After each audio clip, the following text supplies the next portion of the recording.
Bismillahirrahmanirrahim. Assalamualaikum warahmatullahi wabarakatuh. Alhamdulillah, alhamdulillahilladzi at'amana bi ni'matil imani wal islam. Asyhadu an la ilaha illallah wahdahu la syarika lah wa asyhadu anna Muhammadan abduhu wa rasuluhu la nabiyya wa la rasula ba'da. Allahumma shalli ala Muhammad wa ala ali Muhammad kama shallaita ala ali Ibrahim innaka Hamidum Majid. Wa barik ala Muhammad wa ala ali Muhammad kama barakta ala ali Ibrahim innaka Hamidum Majid. Qala Allahu ta'ala fi kitabil karim. A'udzu billahi minasy syaithanir rajim. Ya ayyuhalladzina amanu ittaqullaha haqqa tuqatih wa la tamutunna illa wa antum muslimun. Wa qala Rasulullah sallallahu alaihi wasallam innamal a'malu bikhawatih. Bapak Ibu hadirin yang dirahmati Allah, yang pertama dan utama adalah kita semuanya berusaha untuk menambahi, meningkatkan kesyukuran kita, keimanan dan ketakwaan kita kepada Allah Ta'ala dengan banyak-banyak menjalankan apa yang diperintah Allah dan dari yang dilarang Allah.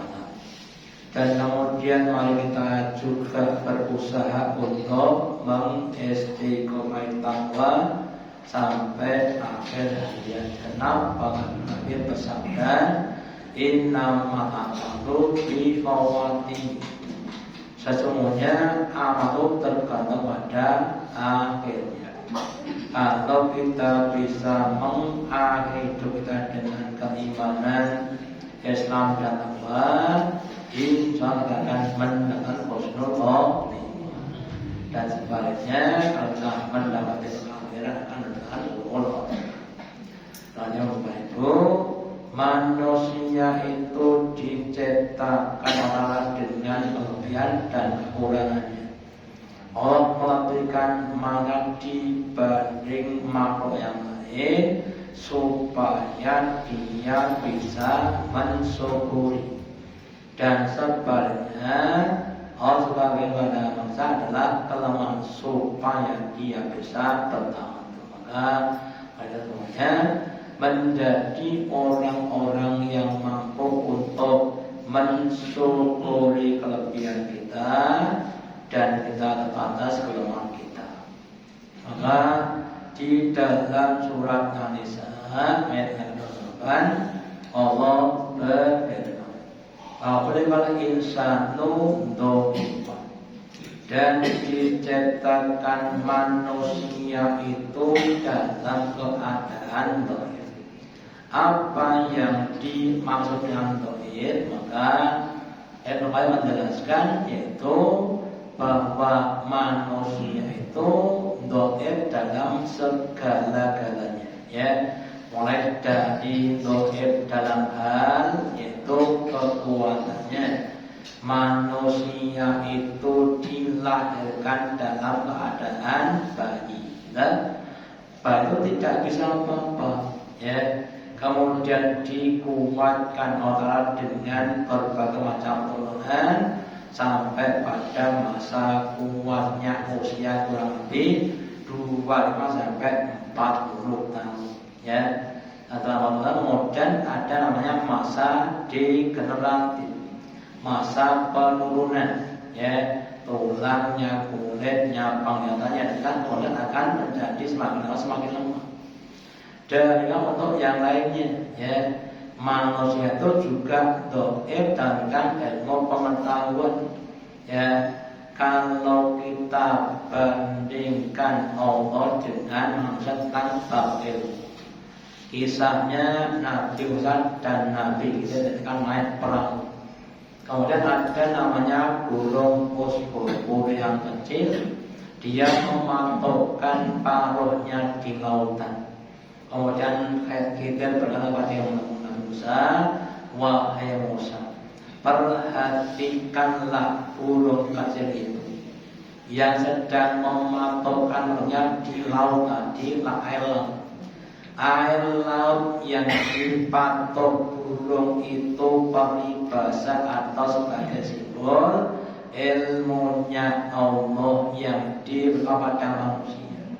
Sedangkan laut yang adalah ilmunya Allah. Itu kalau dibandingkan dengan laut tidak ada banding. Ya, ada sebagian guru saya itu pernah mendapatkan suatu penyakit namanya penyakit mata. Ya, pandangannya itu kalau digunakan kepada suatu bendanya itu seperti planet. Ini pada yang rusak adalah benda. Kemudian diobatkan di rumah sakit khusus mata di Jogja. Yang menangani adalah seorang profesor ahli mata. Tapi beliau mengatakan, kami ini baru bisa memperbaiki itu, kadang suka tidak pernah. Kami belum bisa ya. Jadi Bapak itu sehebat-hebatnya dokter mata itu hanya bisa mengobati, belum bisa membuat mata. Ya, sedangkan Allah itu sudah menciptakan mata yang tidak terbatas. Mulai dari matanya manusia, sampai moto badan sing pun saya kedep, atau kalau yang pesan yang namanya do erto do iye bandempong kesini kan, kita kinjen, kita kan kacamata, ya, itu yang itu ya. Atau yang lain, ya, yang aku juga begitu. Sehebat-hebatnya, sekayanya itu tidak sebanyak kayak orang. Jadi itu monggo kita semuanya berusaha untuk tawadhu kepada kita diciptakan dalam keadaan lemah. Ya. Jangan sampai kita menyombongkan diri dalam apa yang ada pada kita. Contohnya si Qarun, ya, orang yang pada zaman Nabi Musa yang dilimpahkan harta yang banyak. Kemudian dia sombong dengan apa yang dia punya. Dia katakan innama utitu min ilmi. Sesungguhnya hartaku yang banyak melimpah ruah ini karena ilmuku, karena kepadaku. Maka kemudian Allah binasakan dia di dasar daratan bersama harta benda yang disombongkan tadi. Ya. Sedangkan sebagian yang lain si Qarun, ya, si Fir'aun yang diberi kekuatan yang tinggi juga menyombongkan diri.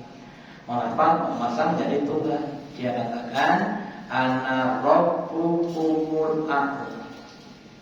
Aku Tuhanmu yang maha tinggi. Maka kemudian Allah binasakan di dasar itu ketika manusia itu sudah mulai menyombongkan diri, akan mendekat dengan berbagai macam. Maka kita harus menjadi orang-orang yang tunduk atau rendah hati.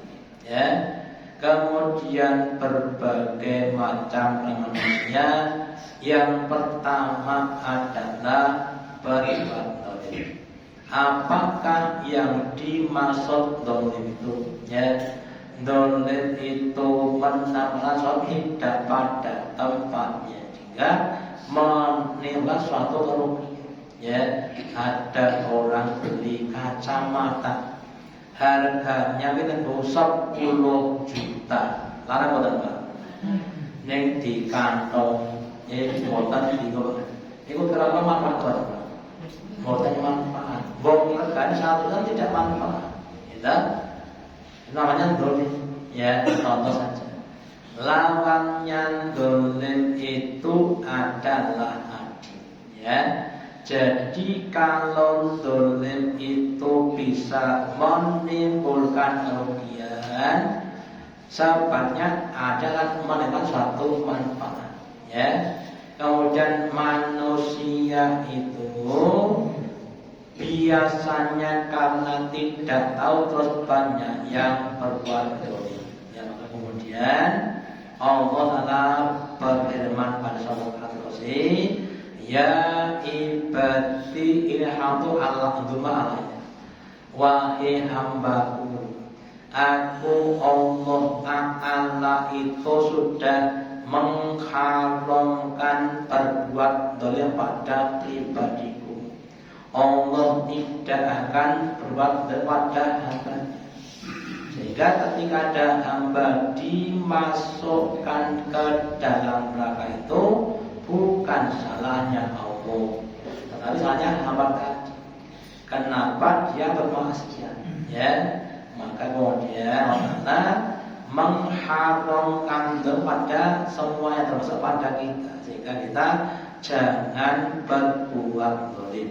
Ya, contoh-contoh perbuatan zalim pada pribadi sendiri. Ya, ketika nenek moyang kita Mbah Adam diberi suatu perintah, wahai Adam dan istri Hawa, kamu hiduplah di surga ini dengan senang, makanlah, minumlah apa yang di sini sesuai dengan kemampuan, tetapi kamu jangan mendekati pohon ini. Ya, kemudian karena digoda setan, akhirnya dia mendekati bahkan makan. Ya, kemudian dikatakan Rabbi nabo ya, Nabi yang mengatakan ya Rabbana dolamna angkusan, ya Allah, aku telah berbuat pada diriku dengan cara aku melanggar perintah Allah. Kalau kita ini melanggar perintah adalah kita berbuat namanya karena akan menimbulkan namanya dosa. Ya, contohnya contoh yang kita masih melanggar, kita yang namanya riba, itu utawi boso neno jenenge ngrasani. Itu kita tidak boleh, tetapi masih kadang bisa kita lakukan. Kemudian kita harus berusaha hati-hati, ya, atau berbuat kepada sesama kita, ya, yaitu kita ini sok-sok merugikan kepada orang lain. Ya, kita membeli durian, itu dipangan-pangan diri. Ya, pandai kulitnya dibuat tenggane dulu mas. Belakang adalah depannya tetangga kita. Ya, anak cilik ini kok perlu kulit durian dari bapak sing tuku. Kemudian membuat nangis kecil mau aja tumbas durian. Itu namanya kita juga berbuat itu. Ya, atau berpada pada tingkat apa? Yang pertama pada jasakiyah, ya. Jasa bermakna badan dengan tadi. Ya, ada orang yang badannya ditato, ya, utawi diparingi cincin gen ilata. Benek ngomong rodo pelo sithik. Pokok neko atau yang lain, itu yang pertama jasa. Yang kedua adalah dalam hal harta benda. Ya, sengaja atau tidak sengaja. Ya, kadang itu masih berpengaruh pada dalam hal harta. Ya, dulu sekarang mungkin tidak ada. Ya, kalau pagi-pagi sukanya cari cibloan, apa bu? Cibloan jamu, cibloan pelem, ya. Di pekarangan tetangga kita, ya, orang yang punya tanah itu haknya pak. Nah itu ke bawah sampai polos, ke atas sampai atas, itu haknya orang yang punya tanah. Sehingga ketika dia punya jamu, ya, pohon jamu maksud saya, orang dia mau menang jatuh itu masih haknya yang punya kebun, ya. Masih kita wis dadi milike wong, namanya hidup begitu, oh ya. Kita harus melihat, ya. Yang ketiga dalam hal kehormatan, ya. Kadang itu sengaja atau tidak melecehkan, menghinakan pada orang yang lain juga tahu. Lafaz dolim itu akan menjadi kegelapan dosa dari Nabi sabdakan, inna dzulma dzulmal yawm qiyamah. Sesungguhnya perbuatan yang dolim itu akan menjadi kegelapan pada hari kiamat. Sehingga kalau orang semakin banyak dolimnya, akan semakin petang. Ya, sehingga kita akan kesusahan itu. Makanya ketuanya harus berusaha untuk tidak berbuat dolim. Lah kalau terpaksa bagaimana? Atau bagaimana? Kalau terlanjur maka harus bertobat. Kalau ada wajib keadaan maka harus diminta halnya atau diminta keridhoannya. Ya, contohnya Nabi kita. Ya. Ketika yang wafat beliau kumpul dengan sahabat-sahabatnya. Wahai sahabat-sahabatku, siapa di antara yang telah saya dolimi dan belum membaca kata saya? Ya, nggak ada yang berkata. Diulang sampai 3 kali. Nabi, saya Nabi. Oh ya, kenapa? Dulu engkau pernah mencambuk saya. Loh, kapan? Ketika penjalan naik kuda. Oh, sebentar. Oh ya. Terus gimana? Mau kamu? Mau saya akan membantu. Oh ya. Jadi kamu hanya saya, ya. Dan itu kasihan kamu, ya. Enggak kemana? Karena ketika engkau mencambuk saya nggak pakai baju, ya. Dan kalau sekarang pakai baju ya enak berjajan. Terus ngomong ya kamu harus buka baju. Sampai buka baju, ya. Setelah dipersilakan akhirnya sahabat nggak tega, ya. Kemudian mancung ada apa? Hubungan kita itu. Jadi Nabi kita itu masih kerso untuk dibalas atas perbuatan yang tidak disengaja. Kenapa bisa begitu? Karena balasan di dunia itu lebih dengan orang besok jangan kalau bisa sebelum kita situ, ya, usahakan untuk tidak punya utang atau pada orang lain, ya. Kalau masuk monggo dan tak minta rindonya, yaitu yang pertama. Yang kedua, banyak yang dari jalan yang benar. Kenapa bisa begitu? Karena kita banyak digoda oleh setan. Contohnya, ya, sudah tahu tapi kadang belum mampu untuk mengerjakan. Kita sudah tahu bahwasannya jujur itu lebih baik dengan dusta. Kita mau tambah, kita yang sok ya sok berdusta, atau yang lain itu karena kita kurang mendapatkan petunjuk. Kalau diparingi sakit gerak itu, kebanyakan orang susah nopo bunga. Pak Bu. Diberi sakit kok kebanyakan susah bunga. Susah kudune bunga. Kenapa? Karena belum tahu ilmu. Ya, orang yang dikasih sakit itu orang yang dipilih Allah untuk diberi proyek besar.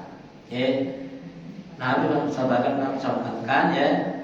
Allah itu kadang akan mengangkat hambanya yang derajat itu nggak bisa jawab dengan amal soleh. Kemudian dikasih sakit supaya dia bisa mencapai kita dengan cara dia bersabar. Yang Bapak Ibu, yang namanya sakit itu bisa menghapuskan dosa dan kesalahan, meskipun cuma tertusuk duit.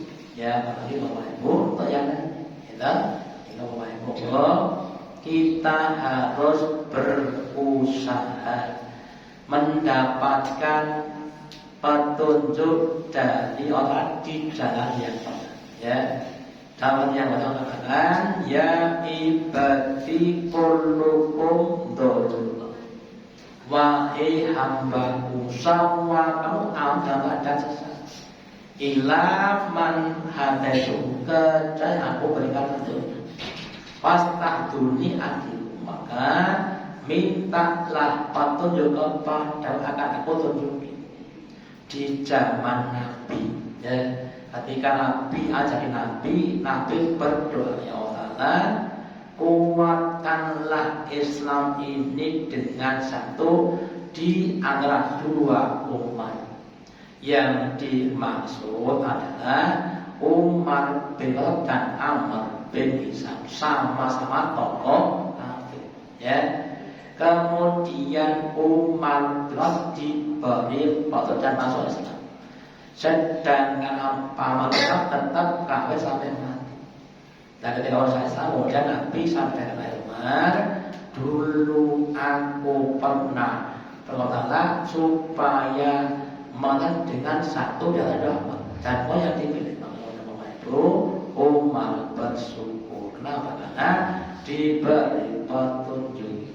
Ya, kemudian Bapak Ibu, petunjuk juga ada tingkatan-tingkatannya. Ya, maka kita perlu untuk semakin meningkatkan petunjuk tadi. Contoh, ya, dalam hal yang saya sampaikan dalam sholat, ya, ada tingkatan-tingkatan. Yang pertama, orang yang gak mendapatkan petunjuk sholat, sehingga dia pandang sholat sebagai suatu perkara yang sia-sia, sehingga dia tidak mau sholat. Ya, meskipun agamanya Islam. Itu yang pertama. Yang kedua, purusan yang tahu mengpengkali sebagai itu dan itu ada. Ya tadi sholat ini kesempatan sepindah Jumatan roh.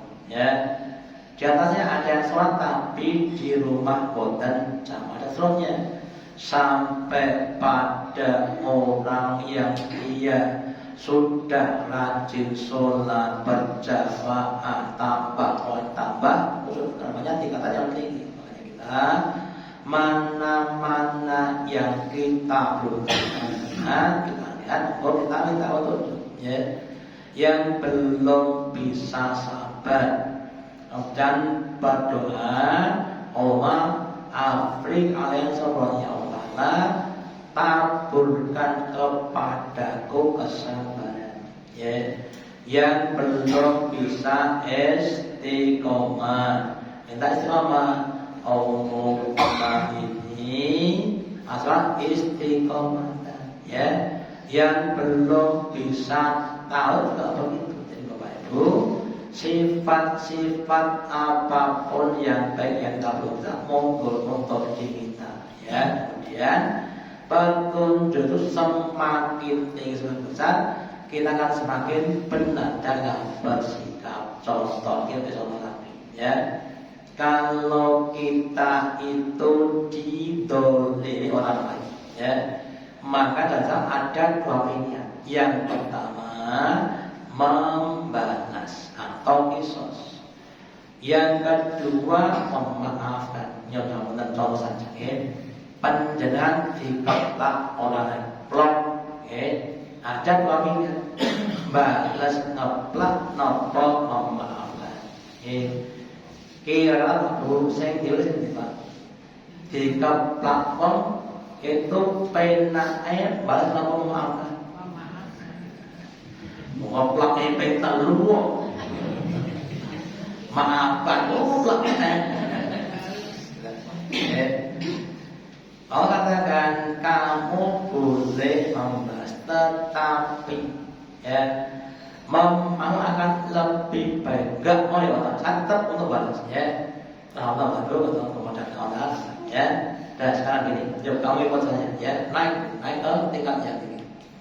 Itu rumah-rumah megah aman itu akan aku berikan kepada orang yang memaafkan orang lain. Lagi gelap memaafkan. Mereka pun ngerti balasane. Makanya Bapak Kuning itu namanya itu juga begitu. Kalau belum dibuka ya kok susah. Maaf. Jadi contoh lagi. Orang yang sholat Jumatan, terutama bapak-bapak saya itu khotbah di 4 masjid. Hampir semua itu diaturi duduk di depan tuh masih banyak yang tidak penak nyamburi. Monggo kasun. Som aja dipun istilah. Nggih, Pak. Nggih, sama beda. Bahkan ada satu saja saya pakai itu. Namanya Jumatan itu di emper masjid menghadap ke timur. Apa menghadap ke timur? Bukan madhep kulon, madhep. Kalau kita mereka itu Jumatan kalian saya pernah nonton. Ternyata orang itu belum diberi petunjuk. Orang yang sholat Bapak Ibu sebelum khotibnya naik mimbar di depan pintu ada malaikat yang mencatat siapa yang datang. Nah ketika khotibnya sudah naik, khotibnya yang masuk nanti menutup catat kemudian masuk di masjid dengan khotbah. Pertanyaannya Bapak Ibu, yang datang setelah khotbah kira-kira dicatat nopo mboten? Nanti kita catatnya mulai kali kok. Itu contoh. Makanya usaha untuk yang lebih tinggi. Terus saya tambah lagi sedikit orang yang dia nggak bisa sedekah, ada yang kemudian tidak sedekah. Bapak Ibu, yang namanya sedekah tidak sebagai uang. Gak punya uang, ya barang. Gak punya barang, ya tenaga. Gak punya tenaga, ya doa. Bukan itu rasa doa, menang omah. Jangan daripada orang nama sedekah. Itu sebetulnya di dalam ada banyak amal. Bapak Ibu, kita bikin juga begitu. Ada sahabat yang sesepuh atau Nabi, saya sesepuh. Saya itu orang lemah, miskin, duduk. Ini orang itu pengen laku suatu, itu nanti gampang. Bahasa lisan dengan dikrum. Kamu usaha untuk banyak berzikir. Sholat bengi boten kuat kalau salat ajeng korban boten korban. Tetapi Bapak Ibu monggo jika apa yang kita mau apakah dalam Bapak Ibu ada orang yang maksudnya menggoro-goro tidak punya hasad kepada orang lain. Itu satu amal yang sangat luar biasa. Ketika tetangga dapat nikmat, dia tidak sakit hati, malah bergembira. Makanya usahakan untuk selalu memperbaiki hati kita. kalau masih ada penyakit monggo dihilangkan. Contoh ya, ada penyakit sombong dihilangkan. Ya, lagi iso mangan ayam wis kemaki. Oke, sama dulu Bang. Ya, itu saja. Ya, kita harus tahu. Ya, terus setiap kita sholat selalu kita mohon betul ya, ihdinas siratal mustaqim. Ya Allah, tunjukkan kepada jalan yang lurus. Siratal ladzina an'amta alaihim, yaitu jalan orang yang Allah nikmat iman seperti para nabi. Ketika kita menghadapi kenikmatan harta benda, ya, semoga kita diberi betul seperti Nabi Sulaiman, ya, ketika dia tidak sombong, tak ada. Ketika kita mendidik anak, ya, supaya jadi ilmu seperti Nabi Ibrahim.